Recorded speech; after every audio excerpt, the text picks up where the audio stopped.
옛날 옛적 한양 근교 어느 마을에 이상한 광경이 펼쳐졌습니다. 동네에서 가장 인색하고 매서운 것으로 소문난 이씨 부인이 며느리 앞에서 펑펑 울고 있었던 것이지요. 그녀의 손에는 평생 품고 있던 국간 열쇠가 들려 있었습니다. 술래야, 내가 눈이 멀었구나. 복덩이를 발로 차고 있었어. 이씨 부인은 떨리는 손으로 열쇠를 며느리에게 건넸습니다. 그 순간 마당에 모인 동네 사람들은 모두 입을 다물지 못했지요. 도대체 무슨 일이 있었던 걸까요? 이 이야기는 그로부터 3년 전으로 거슬러 올라갑니다. 3년 전 봄날, 술래는 남루한 가마를 타고 이씨 부인의 집으로 시집을 왔습니다. 친정은 가난했고 아버지는 병든 지 오래였지요. 혼수라고는 어머니가 손수 지은 치마저고리 한 벌과 헌 이불 한 채가 전부였습니다. 시어머니 이씨 부인은 가마에서 내리는 술래를 보자마자 입맛을 쩍쩍 타셨습니다. 허허, 이게 무슨 꼴이람. 혼수가 이게 다야? 술래는 고개를 들지 못했습니다. 하지만 그녀의 마음속에는 한 가지 다짐이 있었지요. 가난해도 정성과 성실함으로 이 집안의 훌륭한 며느리가 되리라는 다짐 말입니다. 시어머니는 콧방귀를 뀌며 술래를 찬찬히 훑어보았습니다. 복 없는 상에 살림 복도 없어 보이는구만.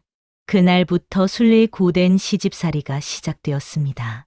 새벽 첫 딸기 울기도 전에 일어나 우물에서 물을 길어와야 했고 밤늦게까지 바느질을 해야 했지요.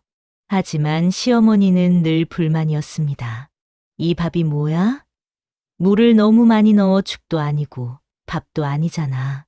빨래가 이게 뭐람? 구석에 때가 남아있네.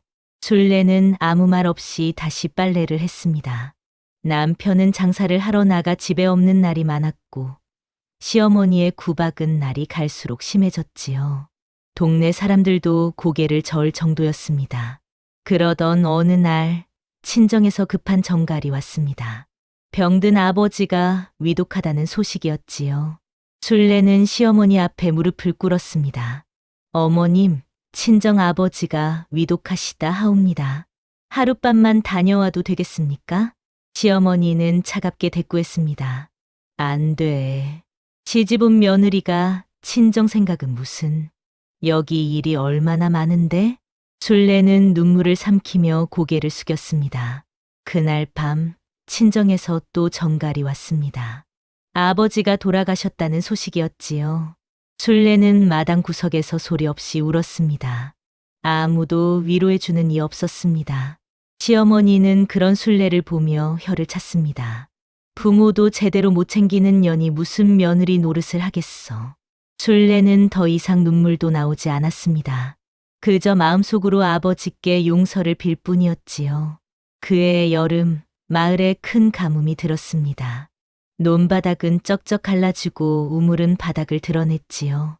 가을이 되어도 추수할 곡식이 없었습니다. 마을 전체가 식량 부족에 시달리기 시작했습니다. 이씨 부인네 집안도 예외가 아니었습니다. 남편의 장사는 망하고 집안에 쌓아둔 쌀독도 서서히 바닥을 드러냈지요. 시어머니는 며느리를 원망했습니다. 내가 들어오고 나서부터 집안에 재수가 없어. 복 없는 년. 술래는 아무 말도 하지 않았습니다. 하지만 그녀의 머릿속에는 한 가지 생각이 떠올랐지요. 어떻게든 이 집안을 살려야겠다는 생각 말입니다. 그날 밤 술래는 잠을 이루지 못했습니다. 시어머니의 매서운 꾸짖음도 남편의 무관심도 견딜 수 있었습니다. 하지만 이 집안이 무너지는 것만큼은 막고 싶었지요. 술래는 새벽 일찍 일어나 뒷마당을 살펴보기 시작했습니다. 시어머니가 쓸모없다며 내다 버린 낡은 항아리들이 굴러다니고 있었습니다. 깨진 독, 금간 단지, 이가 빠진 바가지들이 여기저기 널려 있었지요. 술래는 그것들을 하나하나 주워 모았습니다. 이것들로 무언가 할 수 있을 거야. 술래는 마을 뒷산으로 올라갔습니다. 산에는 약초와 나물들이 지천으로 널려 있었지요. 아무도 거들떠보지 않는 산초, 쑥, 더덕뿌리들을 캐기 시작했습니다. 해가 중천에 뜰 때까지 바구니 가득 약초를 캐고 내려왔습니다. 술래는 시어머니 몰래 헛간에서 일을 시작했습니다. 낡은 항아리를 깨끗이 닦아 약초를 말렸습니다. 산에서 딴 머루와 다래로는 술을 빚었지요. 시어머니가 버린 헌 옷가지들은 밤새 기워서 새 것처럼 만들었습니다. 한 달이 지나자 헛간에는 제법 팔만한 물건들이 쌓였습니다. 술래는 이웃 고을 장터로 그것들을 가져갔지요. 약초는 약방에, 술은 주막에, 헌 옷은 옷장수에게 팔았습니다. 그렇게 번 돈으로 쌀 한 마를 사왔습니다. 시어머니는 의아했습니다. 어디서 쌀이 생긴 거야? 시장에 나가는 길에 우연히 아는 분을 만나 꾸어왔습니다. 술래는 거짓말을 했습니다. 진실을 말하면 시어머니가 또 뭐라 할 것이 뻔했지요. 술래는 그렇게 몰래 집안 살림을 이어갔습니다. 새벽에 일어나 일하고 밤에는 물건을 만들고 보름에 한 번씩 장에 내다 팔았습니다. 하지만 의심은 점점 커져갔습니다. 흉년의 남들은 풀뿌리를 캐먹는데 이씨 부인네 집에서만 쌀밥 냄새가 났습니다.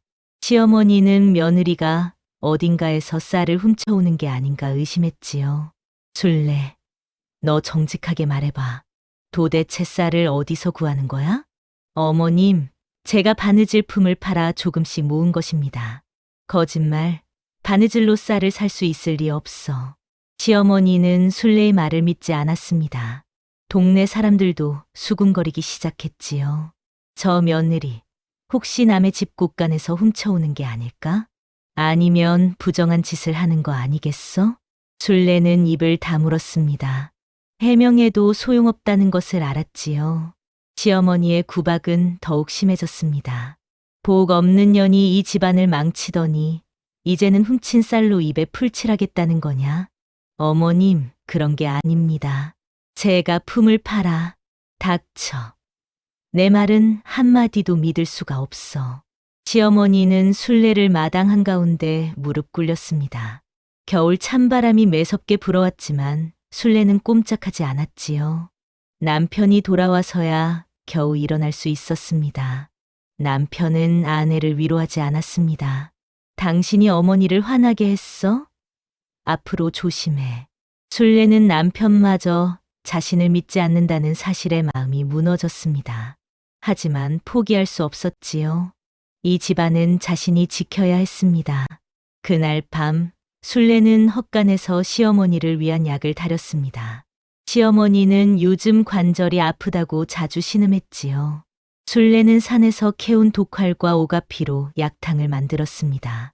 술래의 일과는 더욱 바빠졌습니다. 새벽 4시, 첫 딸기 울 때 일어나 부엌에 불을 지폈습니다. 시어머니의 아침 수라상을 정갈하게 차렸지요. 비록 흉년이라 반찬은 소박했지만 술래는 작은 나물 한 접시라도 정성껏 무쳤습니다. 아침 식사 후에는 집안 청소를 했습니다. 시어머니의 방부터 대청마루, 부엌, 마당까지 구석구석 쓸고 닦았지요.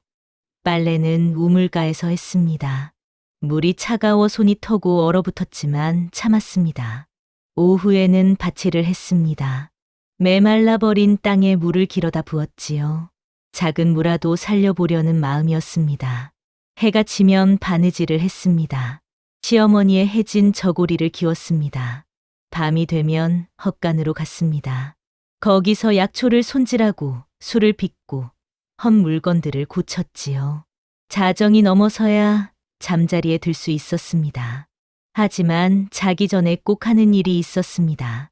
시어머니의 건강을 비는 기도였습니다. 하늘이시여 부디 어머님의 관절염을 낫게 해주시옵소서. 이 못난 며느리를 구박하시는 것도 모두 제가 부족해서입니다. 부디 어머님만은 건강하시게 해주시옵소서. 술래는 매일 밤 이런 기도를 종이에 적어 헛간 구석에 모았습니다. 그 종이 뭉치는 어느새 한아름이 되어 있었지요. 그해 겨울은 유난히 추웠습니다. 마을에는 눈이 무릎까지 쌓였고 사람들은 집 밖으로 나오지 못했지요. 식량은 더욱 귀해졌습니다. 이씨 부인네의 집도 쌀독이 거의 바닥났습니다. 시어머니는 결심했습니다. 술래야, 이제 친정으로 돌아가거라. 어머님, 그 말씀은 말대꾸하지 마. 내가 이 집에 들어온 뒤로 온갖 재앙이 다 몰려왔어. 내가 떠나야 우리 집안이 산다. 순례는 무릎을 꿇었습니다. 어머님, 친정 부모님은 이미 돌아가셨습니다. 갈 곳이 없사옵니다. 그건 내일이고 어쨌든 넌 이 집에서 나가야 해. 남편도 아무 말이 없었습니다. 시어머니의 뜻을 거역할 수 없었던 것이지요. 순례는 보따리를 쌌습니다. 가진 것이라고는 혼수로 가져온 치마 저고리 한 벌뿐이었습니다. 그날 밤 순례는 마지막으로 헛간에 들렀습니다. 거기에는 그동안 모아둔 약초와 술, 그리고 시어머니를 위해 만든 약이 가득했지요. 순례는 그것들을 정리하며 눈물을 흘렸습니다. 어머님, 제가 모자라서 이렇게 되었습니다. 하지만 제가 준비한 이 약만큼은 꼭 드세요. 관절염에 좋을 겁니다. 순례는 약 단지를 시어머니 방문 앞에 조용히 놓았습니다. 그리고 보따리를 들고 집을 나서려 했지요. 바로 그때였습니다. 시어머니가 순례를 불러 세웠습니다. 잠깐, 가기 전에 헛간에 뭘 숨겨둔 게 있는 거 아니야? 아무것도 없사옵니다, 어머님. 거짓말. 내가 훔친 물건들이 있을 게 분명해. 시어머니는 등잔불을 들고 헛간으로 향했습니다. 순례가 막아섰지만 소용없었지요. 헛간 문이 열렸습니다. 그 순간 시어머니는 그 자리에 얼어붙었습니다. 헛간 안에는 깨끗이 닦여진 항아리들이 줄지어 놓여 있었습니다. 그 안에는 정성껏 말린 약초와 막걸리가 담겨 있었지요. 벽에는 헌 옷가지들이 정갈하게 기워져 걸려 있었습니다. 시어머니는 떨리는 손으로 한 항아리를 열어보았습니다. 그 안에는 종이 뭉치가 가득했지요. 종이를 펼쳐보니 이런 글귀가 적혀 있었습니다. 하늘이시여 어머님의 관절염을 낫게 해 주시옵소서. 어머님이 오늘 저를 구박하셨지만 그것도 제가 부족해서입니다. 부디 어머님만은 건강하시고 오래오래 사시옵소서. 수백 장의 종이마다 시어머니를 위한 기도가 빼곡히 적혀 있었습니다. 시어머니는 손이 떨렸습니다. 구석에 놓인 낡은 장부를 집어 들었지요. 거기에는 순례가 지난 3년간 해온 일들이 빼곡히 적혀 있었습니다. 첫째 달 보름, 산초 2근을 말려 약방에 팔아쌀 닷대 장만. 둘째 달 금음, 독활 뿌리로 약을 달여 어머님 방 앞에 놓아둠. 셋째 달 초하루, 헌 저고리 5벌을 기워 장에 내다 팔아쌀 한 말 장만. 넷째 달 보름, 어머님 관절 약을 위해 오가피 3근을 캐움. 장부는 끝이 없었습니다. 순례는 3년 동안 단 하루도 쉬지 않고 이 집안을 위해 일했던 것입니다. 그것도 모두 몰래, 아무도 모르게 말이지요. 시어머니의 눈에서 눈물이 흘러내렸습니다. 떨리는 손으로 다음 장을 넘겼습니다. 거기에는 이런 글귀가 적혀 있었습니다. 어머님께서 오늘도 저를 구박하셨습니다. 하지만 괜찮습니다. 제가 더 잘하면 됩니다. 시어머니는 헛간 구석에 놓인 작은 상자를 발견했습니다. 상자를 열자 낡은 이불 조각이 들어 있었지요. 순례가 혼수로 가져온 이불의 절반이었습니다. 나머지 절반은 어디 갔을까요? 시어머니는 기억해냈습니다. 지난 겨울 자신이 추워서 이불이 부족하다고 투덜댔을 때 갑자기 누군가 새 소미불을 방에 넣어두고 갔던 일을 말입니다. 그게 바로 순례가 자기 이불을 뜯어 만든 것이었습니다. 순례는 그 후 얇은 이불 한 채로 추운 겨울을 났던 것이지요. 시어머니는 상자 안을 더 뒤졌습니다. 그 안에는 순례의 어머니가 수놓은 헝겊 조각이 들어 있었습니다. 그리고 그 옆에는 종이 한 장이 있었지요. 어머니, 며느리가 불효하여 그동안 모시지 못했습니다. 하지만 시어머님만큼은 잘 모시겠습니다. 그것이 딸이 어머니께 드릴 수 있는 마지막 효도입니다. 시어머니는 그 자리에 주저앉고 말았습니다. 바로 그때 헛간 밖에서 목소리가 들렸습니다. 부인 어르신, 괜찮으십니까? 동네 사람들이 소동을 듣고 몰려온 것이었습니다. 이 씨 부인은 고개를 들지 못했지요. 그런데 한 노인이 입을 열었습니다. 부인 어르신, 제가 한 말씀 올리겠습니다. 그는 마을의 약방 주인이었습니다. 술래마님께서는 지난 3년간 매달 보름과 금음에 어김없이 저희 약방에 오셨습니다. 산에서 직접 캔 약초를 팔러 오셨지요. 그 돈으로 쌀을 사셨습니다. 단 한 푼도 당신 것으로 쓰지 않으셨습니다. 이번에는 옷 장수가 나섰습니다.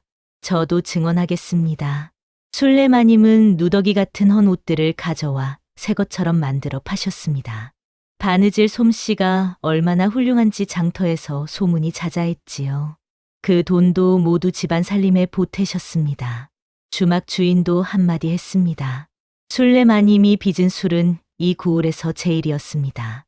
저희 주막 손님들이 그 술만 찾았지요. 하지만 술래마님은 값을 제대로 받지도 않으셨습니다. 그저 집안에 쌀이 필요하다며 최소한만 받고 가셨습니다. 이 씨 부인은 일어서지 못했습니다. 무릎이 후들거려 힘을 쓸 수가 없었지요. 그녀는 술래를 바라보았습니다. 보따리를 든 며느리는 고개를 숙인 채 서 있었습니다. 술래야. 예, 어머님. 이 어리석은 시어미를 용서해 다오. 이 씨 부인은 술래 앞에 무릎을 꿇었습니다. 동네 사람들이 깜짝 놀랐지요. 그토록 매섭던 이 씨 부인이 며느리 앞에 무릎을 꿇다니 말입니다. 내가 눈이 멀었구나. 3년 동안 집안의 기둥을 발로 차고 있었어. 술래는 황급히 시어머니를 일으켜 세웠습니다. 어머님, 이게 무슨 일이십니까? 아니야, 술래야. 내가 나를 일으켜 세울 자격이 있어. 내가 너한테 빌어야 해. 이 씨 부인의 눈에서 눈물이 주르륵 흘러내렸습니다. 이 씨 부인은 품속에서 무언가를 꺼냈습니다. 그것은 그녀가 평생 품고 다니던 곶간 열쇠였지요. 조선시대의 집안에서 곶간 열쇠는 안주인의 권한을 상징하는 것이었습니다. 술래야, 이 열쇠를 받아라. 어머님, 그게 무슨 말씀이십니까? 이 집안의 진짜 주인은 나가 아니라 너야. 3년 동안 이 집안을 살린 건 내 정성이었어. 술래는 황급히 손을 내저었습니다. 어머님, 저는 그럴 자격이 없습니다. 아니야.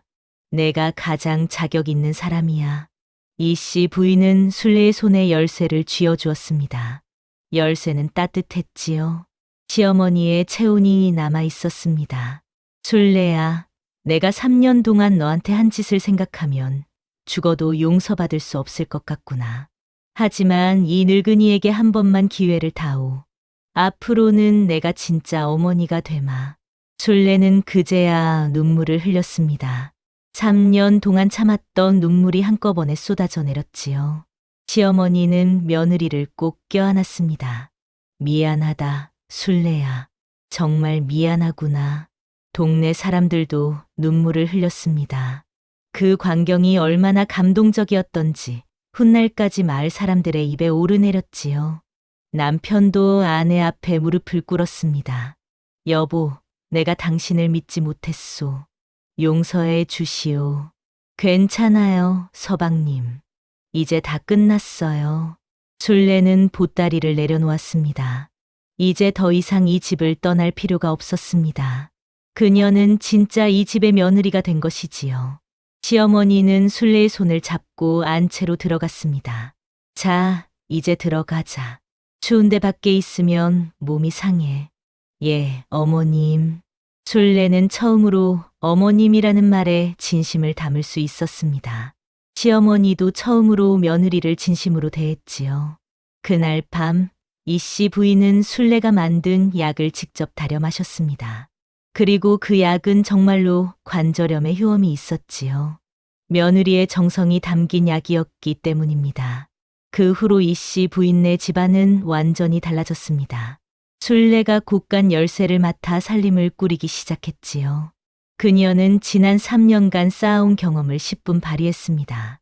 산에서 약초를 캐고 술을 빚고 헌 물건들을 고쳐 파는 일을 계속했습니다. 하지만 이번에는 혼자가 아니었습니다. 시어머니가 술래를 도왔습니다. 나이가 많아 힘든 일은 못했지만 약초를 손질하고 옷을 기우는 일은 할 수 있었지요. 남편도 아내의 일을 도왔습니다. 장에 나가 물건을 팔고 멀리까지 장사를 다니며 돈을 벌었습니다. 1년이 지나자 집안은 완전히 회복되었습니다. 쌀독은 가득 찼고 마당에는 닭과 돼지가 살이 올랐지요. 이웃들도 이씨 부인네 집을 본받아 어려운 시기를 이겨냈습니다. 순례는 자신의 방법을 동네 사람들에게 가르쳐 주었지요. 자네는 귀한 약초가 많습니다. 그걸 잘 활용하면 흉년도 이겨낼 수 있어요. 순례의 지혜는 마을 전체를 살렸습니다. 사람들은 순례를 복덩이 마님이라고 불렀지요. 시어머니는 그 말을 들을 때마다 부끄러웠습니다. 3년 동안 복덩이를 발로 차고 있었던 자신이 한심했기 때문입니다. 하지만 이씨 부인도 변했습니다. 그녀는 이제 동네에서 가장 자상한 시어머니가 되었지요. 순례를 아끼고 사랑했습니다. 며느리가 아프면 밤새 간호했고 며느리가 힘들어하면 대신 일을 했습니다. 순례야, 몸조리 잘해야 해. 곧 손주도 봐야 하지 않겠니? 순례는 웃으며 대답했습니다. 예, 어머님. 건강한 손주 낳아 드릴게요. 이씨 부인네 이야기는 온 고을에 퍼졌습니다. 사람들은 이 이야기에서 큰 교훈을 얻었지요. 며느리를 구박하던 시어머니들이 반성했고 시집살이가 힘들던 며느리들은 희망을 얻었습니다. 어느 날 고을 원님이 이 소식을 듣고 직접 찾아왔습니다. 이씨 부인과 순례를 만나고 싶소. 시어머니와 며느리는 원님 앞에 무릎을 꿇었지요. 원님이 말했습니다. 들어보니 참으로 아름다운 이야기요. 며느리는 효성이 지극하고 시어미는 잘못을 뉘우칠 줄 아는구려. 두 분의 이야기를 고을 전체에 전하고 싶소. 원님은 이씨 부인네 집에 정문을 세워주었습니다. 교부열여지문이라는 현판이 걸렸지요. 순례의 효행을 기리는 것이었습니다. 하지만 순례는 담담했습니다. 저는 그저 제 도리를 했을 뿐입니다. 정문까지 세워주시니 과분합니다. 시어머니가 며느리의 손을 잡았습니다. 아니야, 순례야. 넌 정문을 받을 자격이 충분해. 내가 없었다면 우리 집안은 진작 무너졌을 거야. 그날 이후로 이씨 부인네 집은 고을에서 가장 존경받는 집안이 되었습니다. 사람들은 이 집의 이야기를 자식들에게 들려주었지요. 효도와 인내는 결국 보답을 받는 법이란다. 세월이 흘러 순례는 아들을 낳았습니다. 시어머니 이씨 부인은 손주를 보는 날 이렇게 말했지요. 순례야, 이 아이가 크면 우리 이야기를 꼭 해주렴. 사람은 누구나 실수를 할 수 있지만 그 실수를 깨닫고 바로잡는 것이 중요하다고 말이야. 예, 어머님. 그리 하겠습니다. 순례는 아들에게 할머니와의 이야기를 들려주었습니다. 처음에는 힘들었지만 결국 서로를 이해하게 되었다는 이야기를 말이지요. 아들은 그 이야기를 듣고 자라 효자가 되었습니다. 이씨 부인은 80까지 장수했습니다. 임종 직전 그녀는 순례의 손을 꼭 잡았지요. 순례야, 내 평생 가장 잘한 일이 뭔지 아니? 무엇입니까, 어머님? 너를 며느리로 맞은 거야. 비록 늦게 깨달았지만 내가 이 집안의 복덩이라는 걸 알게 돼서 참 다행이었어. 순례는 눈물을 흘리며 대답했습니다. 어머님, 저야말로 행복했습니다. 처음에는 힘들었지만 결국 진짜 어머니를 얻었으니까요. 이씨 부인은 미소를 지으며 눈을 감았습니다. 순례는 그녀를 극진히 장사 지냈지요. 마을 사람들은 모두 모여 이씨 부인을 애도했습니다. 옛말에 이런 말이 있습니다. 고생 끝에 낙이 온다. 순례는 3년의 고된 시집살이를 견뎌냈습니다. 그리고 결국 진짜 가족을 얻었지요. 인내와 정성은 반드시 보답을 받는 법입니다. 또한 늦었다고 생각할 때가 가장 빠른 때라는 말도 있습니다. 이씨 부인은 늦게야 며느리의 진심을 알았지만 그 순간부터 진짜 시어머니가 되었습니다. 잘못을 깨닫고 고치는 것은 결코 늦지 않았던 것이지요. 여러분, 혹시 지금 여러분 곁에 있는 사람의 진심을 놓치고 있지는 않으신가요? 오늘 하루 가족에게 따뜻한 말 한마디 건네보시는 건 어떨까요? 그 작은 관심이 큰 사랑으로 돌아올 것입니다. 따뜻하고 포근한 밤꿀잠 주무세요.